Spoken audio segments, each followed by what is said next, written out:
টুকরা এই যে বৃষ্টি দাঁড়াও সাতটা টাইম না ধর। হ্যাঁ অন্ধকার লাগে।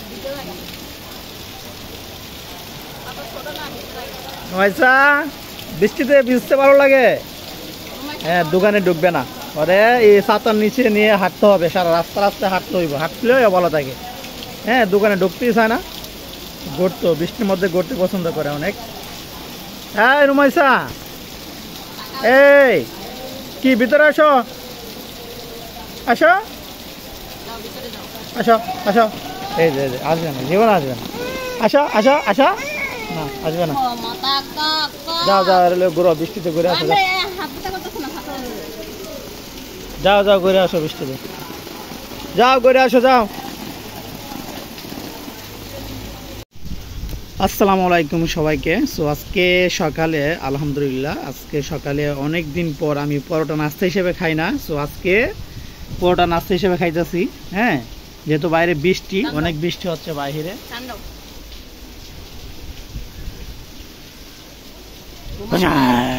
গরম না, খাও খাও খাও।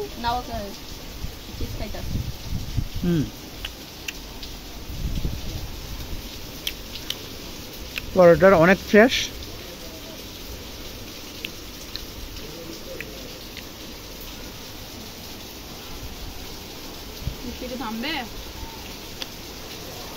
আমার মনে হয় না।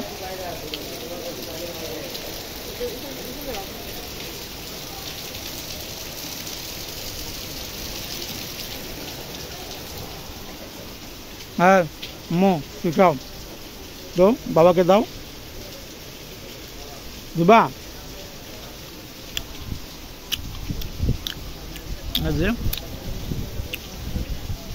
আজকে আমার দুইটা পরোটা, বিউটির দুইটা পরোটা, বিউটি 1 কাপ চা, আমার 1 কাপ চা।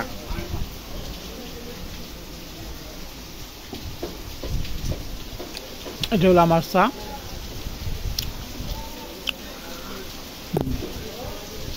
বৃষ্টির দিনে গরম গরম চা পরোটা খেতে যে কত মজা, এই দিনে চা পরোটা খাইতে সেই মজা। ঠিক আছে আমার খাওয়া শেষ অলরেডি। আম্মু আম্মু শোনো শোনো শোনো, দিবা বাবাকে দাও, চিপস দাও।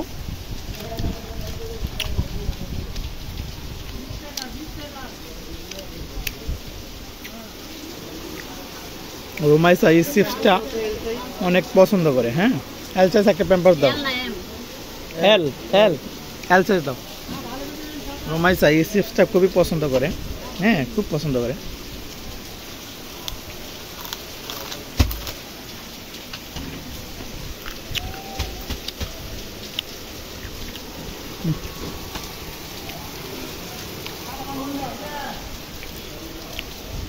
আম্মা তোমার প্যাম্পাস বিক্রি করে দিছে, তোমার প্যাম্পাস বিচ্ছা লাইছে আম্মা। রোমাইসা অনেক প্যাম্পাস ইউজ করছে। রোমাইসার জন্য যখন আরো প্রায় 6 মাস আগের কথা বলি, রোমাইসার জন্য 1 বস্তা প্যাম্পাস বাসা নিয়ে গেছিলাম। 1 বস্তার ভিতরে 50 পিস থাকে। 1 বস্তা প্যাম্পাস রোমাইসার জন্য নিয়ে গেছিলাম। বাট আল্লাহ রহমতে নিজের দোকান আছে বিদায় নিতে পারছি। যদি দোকান না থাকতো তাহলে কিন্তু 1 পিস 2 পিস নেওয়া পড়াই তো খুব কষ্ট হইতো আর কি, এই একটা অবস্থা। আম্মু বাবাদেরকে দাও, ওটা খালি একলা একলা খাইলে হবে? হ্যাঁ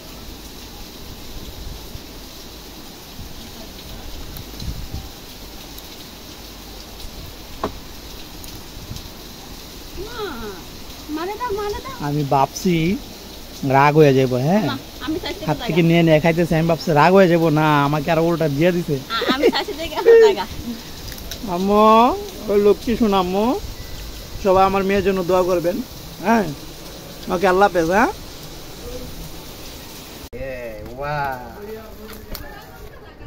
অনেক সুন্দর মাছটা, আমার অনেক পছন্দ হয়েছে, দেখতে পাচ্ছেন এই যে অনেক পছন্দ হয়েছে। আজকে এই শিং মাছ দিয়ে আমরা ভিডিওটা বানাবো। হ্যাঁ আজকে আমরা শিং মাছের ভিডিও দিব। হ্যাঁ ওকে তো বিউটি, তো এটা কি করবা, বাসায় যাইয়া সুন্দর করে পিস পিস করে সুন্দর করে ভুনা করবা। ঠিক আছে ভুনা করবা। আজকে আমরা শিং মাছের ভুনা দিয়ে অনেক বড় দেখতে পাচ্ছেন। এক একটা সাইজ কিন্তু বলটালিন সাইজ, আচ্ছা ঠিক আছে, বাসায় যা বানাই টানে রান্না বান্না করে আমাকে ফোন দিও, আমি আসবো। বাইরে থেকে চলে আসলাম মাছটা নিয়ে। তো মাছটা এখন কাটবো। মাছটা কিন্তু জীবিত, মানে জিতা। তো জিতা মাছ কাটা কিন্তু একেবারে অসম্ভব, শিং মাছ। তো লবণ দিলে নাকি মাছ মরে যায়, শিং মাছটা মরে যাওয়ার পরে কিন্তু মাছটা কাটতে হবে। জীবিত অবস্থায় কিন্তু একেবারে অসম্ভব কাটা। তো এই যে আমি লবণটা দিয়ে দিই, দেখি কী অবস্থা। লবণ দিলে নাকি মাছ মরে যায়। লবণ দিয়ে তারপরে মুখটা একেবারে ইয়া করে রাখবো। আল্লাহ আল্লাহ। তো লবণ দেওয়ার সাথে সাথে পলির থেকে একেবারে বের হয়ে চলে আসলো। যেমন আমি তো করতে মানে এক হাতে ক্যামেরা আর এক হাতে যে লবণ দিছি। তো লবণ দেওয়ার সাথে সাথে কিন্তু পলিটা একেবারে বন্ধ করে দিতে হবে, মানে বেঁধে রাখতে হবে, তাহলে মাছগুলো লাফিয়ে পড়তো না। তো এক হাতে ক্যামেরা ছিল আর এক হাতে আমি লবণ দিতেছিলাম, তো এই কারণে পারলাম না। তো এই যে সন দিয়ে আমি উঠাইতেছি মাছের কাটাতে ধরে। শিং মাছ যদি একটু কাটা হাতে লাগে, মানে একটু বুঝতে পারবা অনেক ব্যথা লাগে। এই যে বড় বড় মোটা মোটা শিং মাছ এগুলা, এগুলাকে কাটা। আল্লাহ কি অবস্থা, আমি কি করবো? শিং মাছ কিভাবে কাটবে এগুলা? মানে শিং মাছে কিন্তু অনেক শক্তিশালী, পলির থেকে পুরো বের হয়ে যাচ্ছে লবণ দেওয়ার কারণে। ওকে, মাছটা এখন আমি কাটবো। মাছটা একটু পরে কাটবো, সবগুলো মরে নেক। এখন আমি মাছের জন্য যে পেঁয়াজ টিয়াজ ধরে কাটা কাঁচামরিচ আছে ওগুলো আমি কাটি, ততক্ষণ এই মাছগুলো মোরক। সবগুলো এখন কাটতে পারবো না, যতটা রান্না করি অতটা কাটবো। সবগুলো কাটতে গেলে অনেক সময় লেগে যাবে, আমার রান্না বান্না দেরি হয়ে যাবে। তো এখন আমি পেঁয়াজ টিয়াজ ধনে পাতা এগুলো সব রেডি করি মাছের জন্য। ওকে, মাছটা ভালোভাবে মোরক। এই সন্ধ্যা থাকাতে আমি বাঁচছি। ওকে, এখন এই যে পেঁয়াজ টিয়াজ কাটবো। পেঁয়াজ, ধনে পাতা, ওটা কাঁচামরিচ, ধনে পাতা এগুলোকে আমি কাটি। কাঁচামরিচ কিন্তু অনেক ঝাল আছে, এগুলা ঝাল কাঁচামরিচ এগুলা। ধনে পাতার যে দাম বাবা, এখানে এর একটু ধনে পাতা 50 টাকা। আর ধনে পাতা ছাড়া তো তরকারি হয় না, মাছ তরকারি। ভাতের কি অবস্থা দেখি, ভাতটা বসিয়ে দিলাম। দেখি মাছগুলো মরছে কিনা। এই যে আমার পেঁয়াজ টেস কাটা সব শেষ। এটা হলো পেঁয়াজ বাটা, পেঁয়াজ কুচি, ধনে পাতা, কাঁচামরিচ। তো দেখি এখন মাছটা কাটার অপেক্ষায়, দেখি মাছগুলো মরছে কিনা। মা এখনো তো জিতা সবগুলো মরে নয়, কিছুটা মরছে। তো যেগুলো আমি যে কয়টা মরছে ওগুলোই আমি কাটি, সবগুলো তো এখন এমনিও কাটবো না। আর কিছুটা মরছে আর কিছুটা একেবারে দুর্বল হয়ে পড়ে আছে।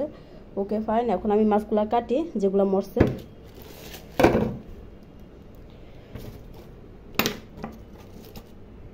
তো মাছগুলো একেবারে কেটে কুটে ফ্রেশ করে নিয়ে আসলাম। এখন আমি মশলা দিয়ে মাখাবো। এখানে কিন্তু 4টা শিং মাছের ভালোই কিন্তু মাছ হয়েছে। মানে যে শিং মাছের মাছটা কিন্তু অনেক বড় ছিল, তো এই কারণে যে একেবারে টুকটুক করলাম, পিস পিস করলাম। এই যে এখন মাছ এখন আমি মশলা দিয়ে মাখাবো। তারপরে এই যে মাছের সাথে কিন্তু যে ডিমও হয়েছে, ডিমগুলো দেখতে গেলো বাট ভাজি মানে রান্না করার পরে হলুদ হয়ে যায়। তো মশলা দিয়ে মাখিয়ে তারপরে কিছুক্ষণ রেখে দেই। তারপরে মশলাটা আমি কষানো মশলাতে তারপরে এই মাছটাকে ছেড়ে দেব। লেবুর রস দিয়ে মাখাই, তাহলে যে শিং মাছের যে একটা গন্ধ স্মেল আছে এটা চলে যাবে। এটা কিন্তু লবণ দিয়ে তারপরে লেবুর রস দিয়ে একটু ধোয়া হয়েছে একবার। এখন আমি লেবুর রস দিয়েও মাখিয়ে রাখতেছি। হালকা একটু পেঁয়াজ বাটা দিই। ওকে, মশলা দিয়ে আমি কিছুক্ষণ মাখিয়ে রাখবো। ততক্ষণে আমি এই যে পেঁয়াজটা আছে না, পেঁয়াজটা লাল লাল করে ভেজে হলুদ মরিচ দিয়ে এটা কষাইতে থাকবো। তারপরে এটা আমি ছিঁড়ে দেবো। 4টা শিং মাছ দাম হইলেও কিন্তু অনেক ভালো, মানে একদিক দায় আছে আর কি। মানে অন্যান্য মাছের যে নাড়ি কাটা থাকে এগুলো কিন্তু তেমন একটা থাকে না। তো এই কারণে আমি ভালো মনে করি 600 টাকা কেজি হইলো। ওকে, তেলটা গরম হয়ে গেছে, পেঁয়াজটা দিয়ে দিই। বাদামি কালার হয়ে গেছে পেঁয়াজটা, দিয়ে দিই।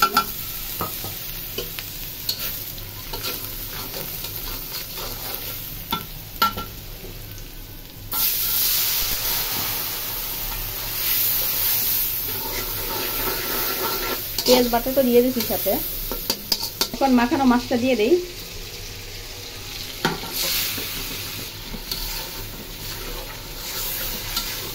আশা করি আজকে শিং মাছটা অনেক মজা হবে। কারণ বড় শিং মাছ তো, এটা কিন্তু মাগুর মাছ না। আবার ভাবতে পারেন যে শিং মাছ কি এত বড় হয় নাকি, এটা অনেক মাগুর মাছ না, এটা শিং মাছের সাইজে বড়। 7টা শিং মাছ কতগুলো হয়ে গেল, আল্লাহ বরকত দিছে শিং মাছে, অনেকগুলো হতে গেল শিং মাছ। পুরো করে ভুনা ভুনা করবো, মাখা মাখা। ওয়াও, শিং মাছটা যে আজকে মানে কতটা যে মজা হবে তা হয়তো দেখে বোঝা যাচ্ছে, অনেক মজা হবে। পেঁয়াজ বাটা দিচ্ছি, পেঁয়াজ কুচি দিচ্ছি, তারপরে ঝাল তো আমরা খাই, মানে আমি বিশেষ করে ঝালটা বেশি খাই, তরকারিতে ঝালটা বেশি দেওয়া হয়। মাছের আব্বু আমার থেকে একটু কমই খায়, বাট আমি বেশি খাই, এই কারণে এত স্পাইসি করে রান্না করা। ওকে ধনে পাতাটা দিয়ে দিই। আজকে কিন্তু সকাল থেকে বৃষ্টি, তো এখন তো দুপুর হয়ে গেছে। তো এই দেখতে পাচ্ছেন, এই যে রুমাইসেকে উল্টায় পাল্টায় ঘুমাচ্ছে। মানে আমার কথা শুনে রুমাইসে উঠে গেছে, ঘুমাই কিন্তু ছিল। মানে ঠান্ডা ঠান্ডা পাবে, কিন্তু রুমাইসার ঘুমটা কিন্তু একেবারে পুরো ভারী হয়। ধনে পাতাটা দিয়ে দিই, কিছুক্ষণ পরে নামিয়ে ফেলবো।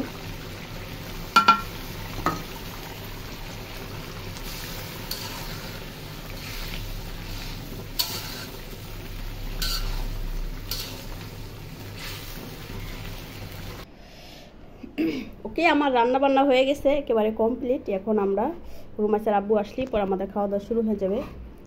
শিঙের বোনা দিয়ে, শিং মাছের বোনা দিয়ে, কি বলে শিঙের বোনা দিয়ে এটাকে বলে শিং মাছের কি রস নাকি কি বলে রুমাইসার আব্বু, আমি জানি না, তবে আমি বোনাটাই ভালো বুঝি। মাখা মাখা বোনাটা, রুমাইসার আব্বু বলে রস নাকি কি জানি না। ওকে, তাহলে রুমাইসার আব্বু আসলেই আমাদের খাওয়া দাওয়া শুরু হয়ে যাবে। তাহলে দেখা হচ্ছে খাওয়ার টেবিলে, বাই।